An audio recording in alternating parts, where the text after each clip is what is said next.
Alright guys, here we are in the part 2 of this video and ready with some more stuff to cover this time. Let's finish the variables. The variables have been already read through and now we're getting into the actual script. So not variables anymore, now we start getting into methods and more complicated stuff.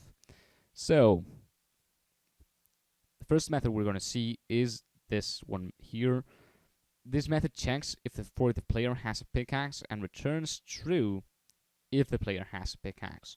So basically, it's a public method, which I don't agree with. I think it should be private, so let me change that.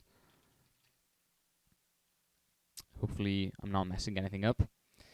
And it's a boolean, and it's called has pickaxe. So pretty descriptive name.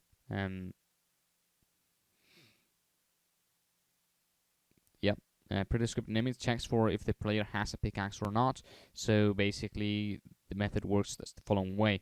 If the inventory contains one of, so this is the class used for checking stuff off the inventory, and it contains one of the following, which is this, and the thing that it contains is pickaxes from the game constants interface, or the equipment contains one of these pickaxes. So either if you are wielding the pickaxe or you've got it into your inventory, it returns true, and if not, it returns false. So yeah, pretty nifty method there.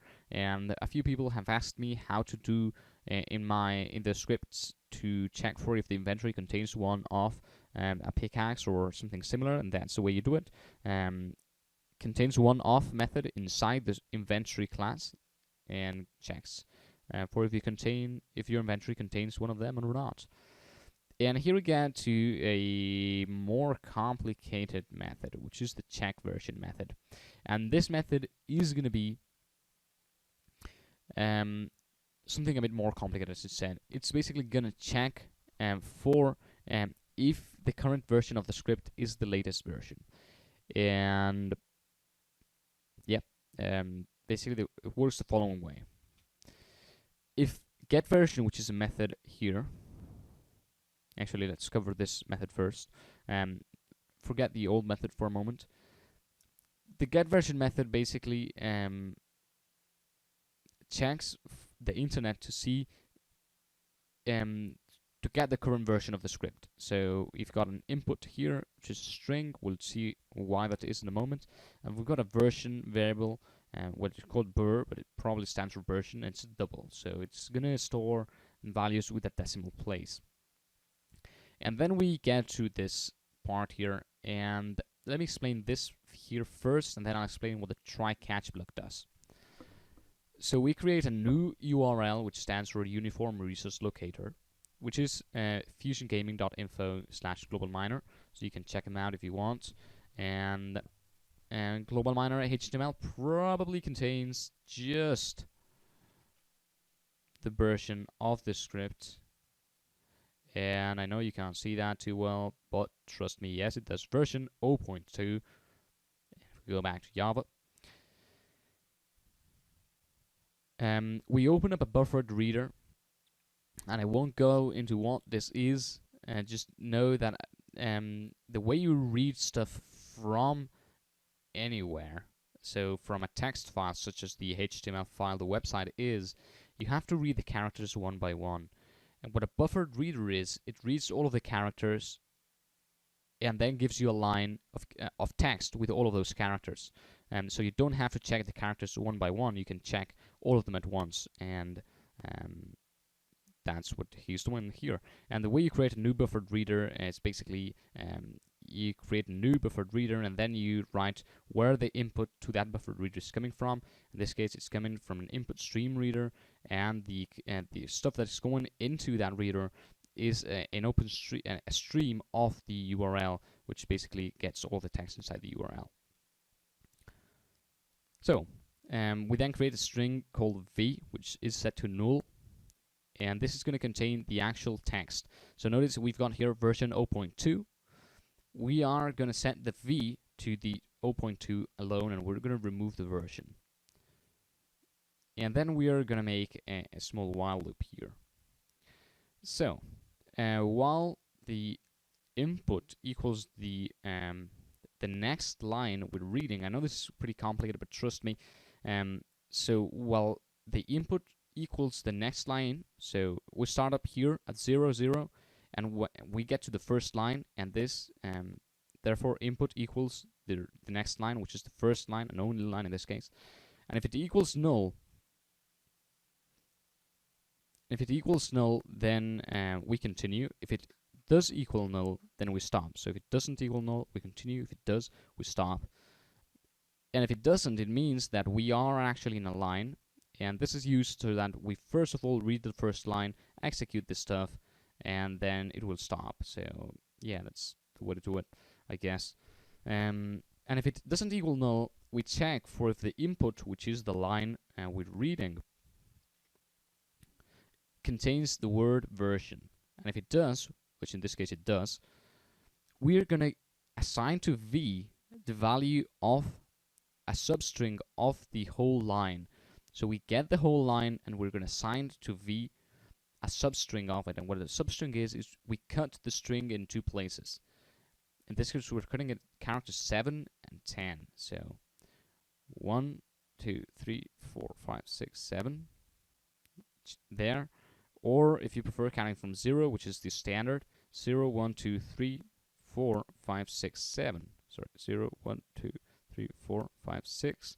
And then we get the 7th character, 8, 9, and we stop at the 10th character. So the substring gives us all the characters between this one and not including this one. So 7, 8, and 9 characters starting from 0. So I know most of the people start counting from 1. That's pretty normal.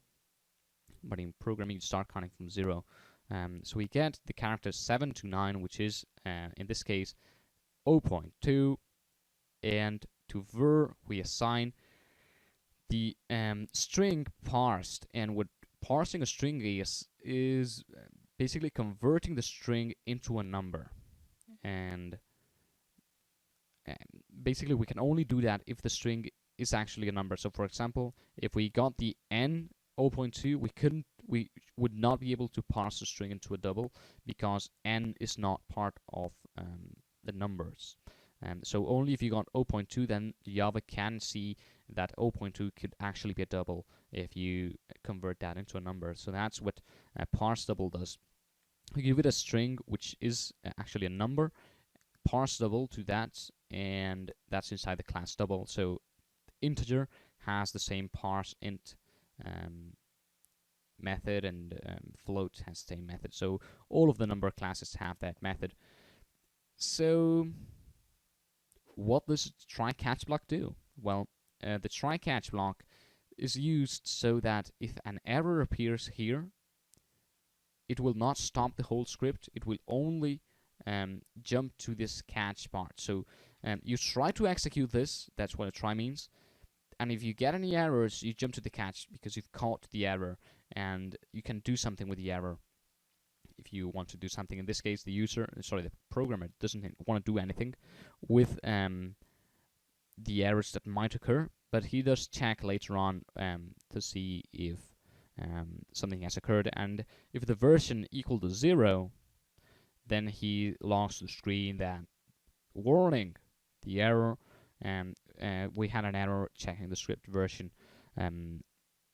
So yeah, if the version equal to 0, which shouldn't equal to, in this case it's 0.2, then he logs it there as a warning there. And this gives us some nice information about the log method. We can actually add the color to the log method in front of it. So we put the color and then the string we want to output, it will output that string in the color we decided. I didn't know that, for example. And if we go back to our good old check version method, we can see that if that method didn't return 0.0, then therefore the method works, and we found the latest version. And the get version, I don't like that at all. I'll tell you why in a moment. And the get version does not equal the current version. So basically there is a change in the version, so probably the script currently is outdated. Then we're going to perform the following, and I'm going to explain to you why I don't like this. The get version method accessed a website. And to access a website, you have to load the website. And to load a website, you need time. And time is very precious in programming. What I would do here is not, well, first of all, let me explain why this is bad. The get version method does access a website, and that's inevitable. You can't avoid having to access the website. However, you can avoid having to access it twice. We access the website here, we find the version, we check that it's not 0.0, and now we access it again to check that it's not equal to the version. So what we could do here is, instead of calling the same method twice, we just create a double variable, which would be, for example, v, if I hope it's not used here in this method. It's going to be equal to get version. And now we can just, instead of calling the method twice, we only call it once. And we save up that time from loading the website. So that's something interesting that maybe if the programmer of this script decides to watch this episode, he will fix that. Maybe. So if the version is not equal to the version, the script will log that the miner is outdated, and it will show a small window that appears, like small window that asks you yes or no, and it asks, would you like to update? And you can answer yes or no, and this is what it means, yes, no option. So you have an option choosing yes or no, and the way you show that is you use the class J option pane. And actually, I think I said that J option pane was the combo box, but that's obviously not it. Sorry, that's my fault from the previous video. J option pane show confirm dialog, and that's show confirm dialog is a method inside J option pane, and the arguments it takes is null for first. That's the observer, I think, and nope, the parent component. Just set it to null in your script. I don't know what that means, so I can't explain that to you. I always set to null when I'm programming something different from RSBot. And then you write the message. Then you write the title of the window. So this will show update available as title, and then it will tell you Tomo's global miner is outdated. Would you like to update? And then you specify what type of dialog you want to use. So you can use a yes, no, cancel, yes, no option, and a few things more. Can't remember though. And you assign that to an integer. So in the option pane, you've got two values. Actually, I think it's three. One that's called yes option, one that's called no option, and one that's called cancel option, I believe. And all of them are integers. So if you assign the return value of this dialog to an integer, you can then retrieve what that value was by saying if the answer is equal to the yes option value from the J option pane class, it means that the user selected yes. And you can try to do this method here, which basically gets the default browser and loads up this website in that. So yeah, that's the way to do it. I'm not going to go through that. And if something wrong happens, then we log that. There was an error getting the script version. Okay, so we're approaching the end of this video, and I guess that I hope you learned something. I know it's starting to get a bit more complicated. It's a step above what we've been doing in our tutorial series, but trust me, this is the way to learn scripting, by reading other people's tutorial scripts and analyzing them carefully. So I'll catch you up on the next video.